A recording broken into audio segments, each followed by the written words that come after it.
Alexa skills. What kind of a platform is this? Building Alexa skills is very simple. You go to Amazon Web Services site, and what they do is they provide you with templates. Earlier on, when I started building, the templates weren't that great, but now they have created some very robust templates. And what you can do is with anybody with minimal programming logic understanding can just go in and plug and create a basic Alexa skill. So I have 5 Alexa skills right now that are published on Amazon store. There's one on leadership affirmations. There's one on detox affirmations. There's money affirmations, because we all need money to do whatever we want to do in life. There's one on holiday kindness that many people requested, and I built it out. And there's one on gratitude. And in these COVID times, I see the usage being so much, because people need that dose of affirmation to tell them that things would get better and just to stay positive. And all you need to do is to say, Alexa, play open gratitude affirmations, and it'll randomly pick up a gratitude affirmation for the day and speak it out to you.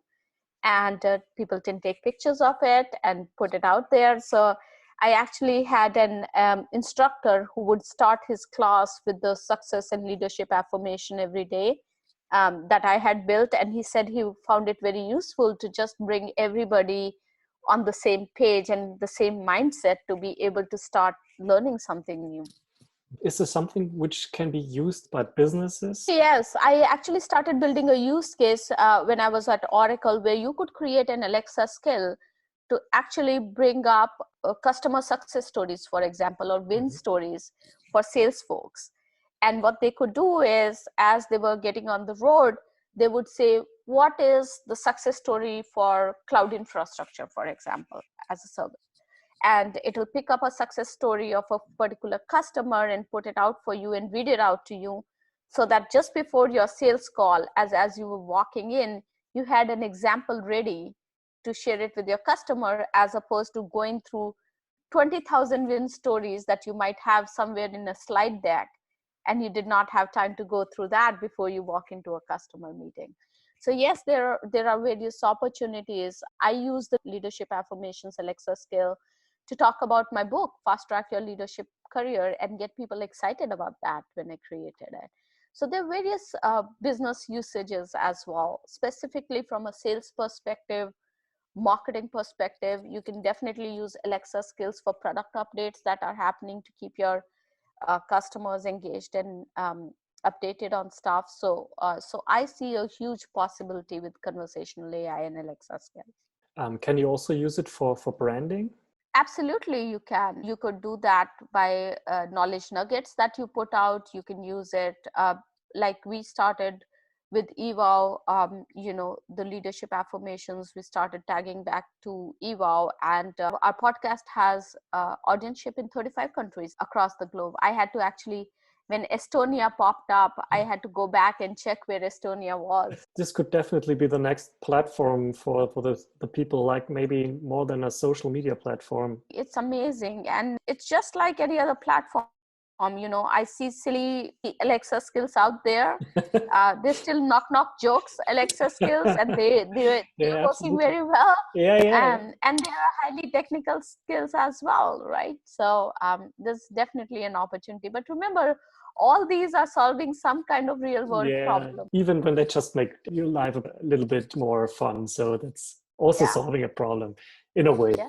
You don't even need anything else. You don't need an Echo or anything. Your normal cell phone would do. You just have to download Alexa app. And as long as you have an Amazon account, and it doesn't have to be a Prime account either.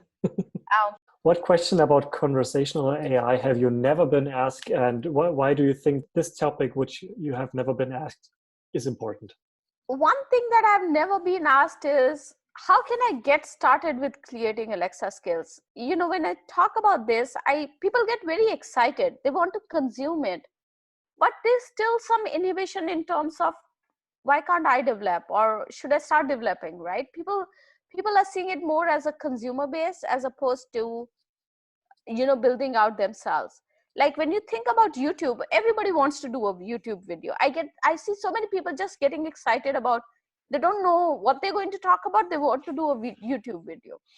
But I don't see that excitement yet with conversational AI. And I wish there was that excitement, because, you know, when developers develop something, they come from just one thought process. The diversity of thought, the real life solutions are developed when you bring in that diversity of thought that comes from everybody, right? That comes from people who are trying to solve a problem, or who see problems a different way, or who have a different point of view towards life. And that is what I would like to start seeing. I would like to start seeing more crowdsourcing happening when it comes to conversational AI. I would like to see more people getting interested in it, right? Because it's so easy. It's just like, you know, once you get the hang of it, it's just like creating a TikTok video, or it's just like creating you know, a podcast, or putting up your website, that now many people are doing, right? So I would like to see it more mainstreamed, and I would like to see more people getting excited about it. As a transmitter, voice will completely boost our society to the over next level. It's because, you know, we are living in the social distancing world right now. What connects us is our voice and the emotions in our voice, and yes, we can see each other, but the voice is the only voice is a big connector, right? We can see each other, we can transfer some of the emotions like that, but voice has a big part to play in this. It's more intimate. That's right. Yeah, you're right. Yeah. What part of AI is most inflated by promises, what you think? I'll position it a little differently. See, for AI to be successful, there has to be a robust data set in the back end, right? So if you really look at it, there are two pieces to it. There's the algorithm that you write, and then this data set that the algorithm harvests to be able to put out. And that's how, you know, the artificial intelligence builds on.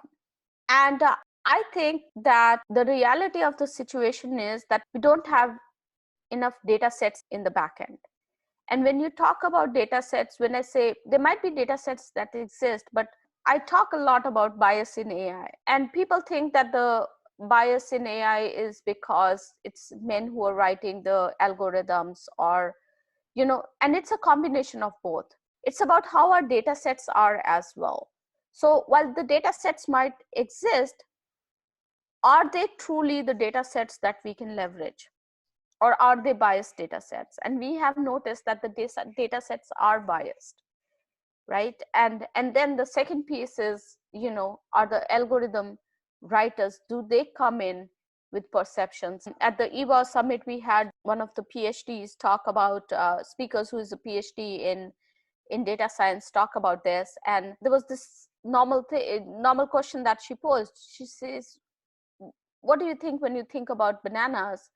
And everybody perceived yellow, right? But bananas can be green as well.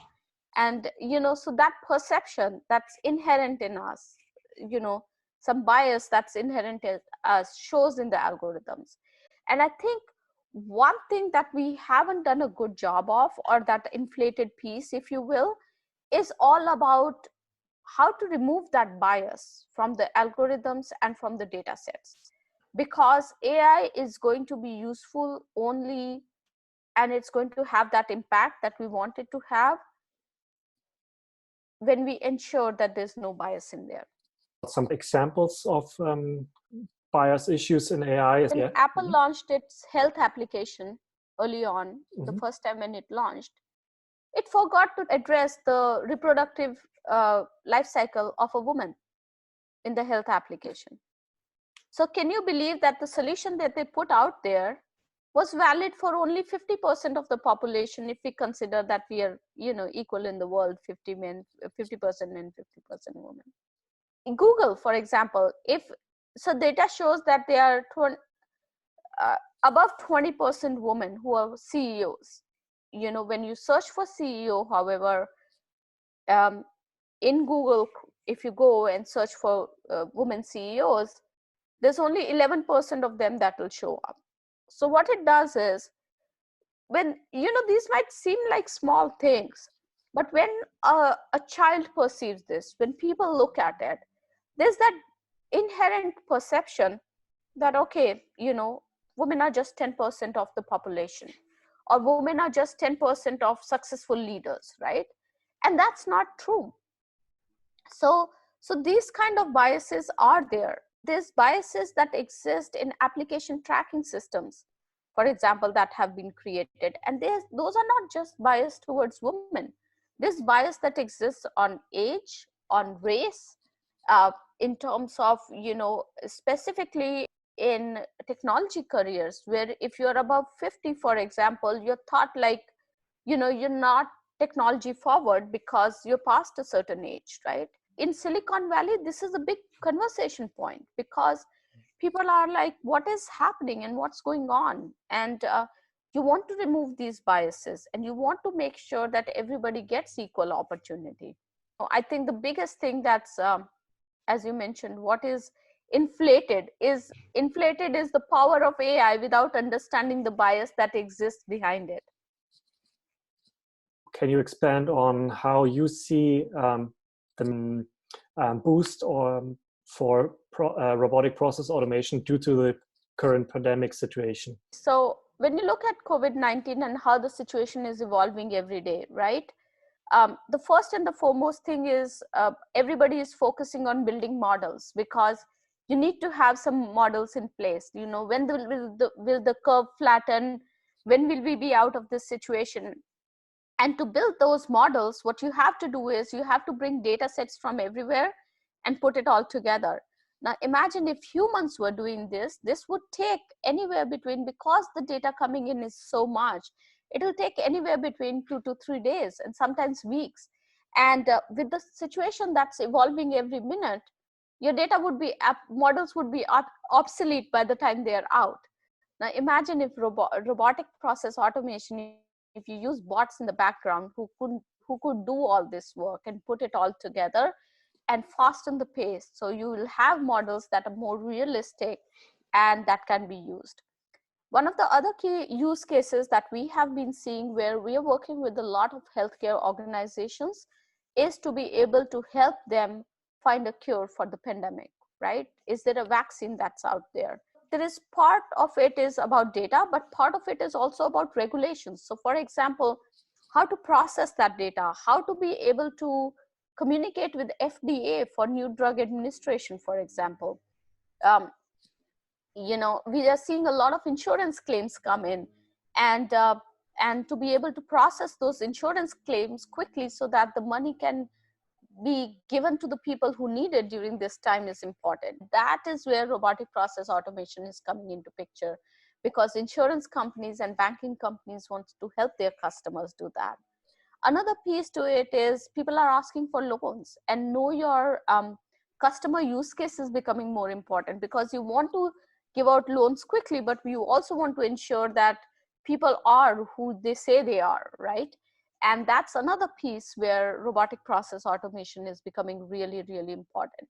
So it has been surprising. It's not surprising, but what has been surprising for me is that people had not realized the value of robotic process automation until this pandemic hit. And now suddenly there's so many use cases that are resonating with the enterprises, and they are ready to start embarking the journey to robotic process automation. You wrote an Amazon best-selling book, Fast Track Your Leadership Career.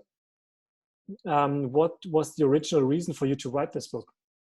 So it's interesting. I was actually speaking at Women Transforming Technology and delivering a session around Fast Track Your Leadership Career. As I walked down, a few of the women leaders who found that session to be very inspiring came to me and said, "Do you have a book around this topic?" And I said, "No, I do not, but I'll have one soon." And I walked out and I called one of my fellow speakers and I said, "You have a book. Who is the publisher that you worked with?" And she connected me with the publisher, and within 3 months we had the book out. This was in May. In September the book was out, and within 11 hours of its release it was an Amazon bestseller. What paradigm shift would you like to see in leadership? The biggest shift that I want to see in leadership is that you cannot be emotional when you are a leader, right? And this is the biggest fallacy that exists in the leadership models as you start seeing them. We are all in there for business. That's a given. But it's important to be empathetic. It's important to connect with your teams. It's important to build that trust. It's important to be vulnerable. It's important to connect at a human level, because when all this is gone, all that will exist is the human connections. And that is the basis of everything. Trust is the basis of any business that we do. We sell to people and we buy from people. And that's important. And I've seen many times, when people will have a conversation, no, he can't be a leader because he's very emotional. That's not the right way to put things across. That's not the right way to judge people on their leadership skills. In Silicon Valley, where there is a very cutthroat environment, I see this becoming a norm. I see people who are not leaders, who are not empathetic. I see people who cannot connect with leaders who can't connect with people, being applauded for their leadership. And that's not what true leadership is. So I know it exists in all the books and everybody talks about it, but I want to see it in practice, and I haven't seen that in practice yet. The name Rashim, I Googled it, means light. Could bringing light to the people be one of the main pillars of your life? Is this correct? I don't know. I never thought it like that. But since you bring it up, I think my biggest goal is to be able to see this as an equal world, to empower people to be able to see value in everybody, right? And it's unfortunate that we live in an unequal world. My goal is that before I leave this earth, maybe I can see that empowerment, that enlightenment, being able to change some lives. Because when you change something in one generation, you change it for the coming generations as well.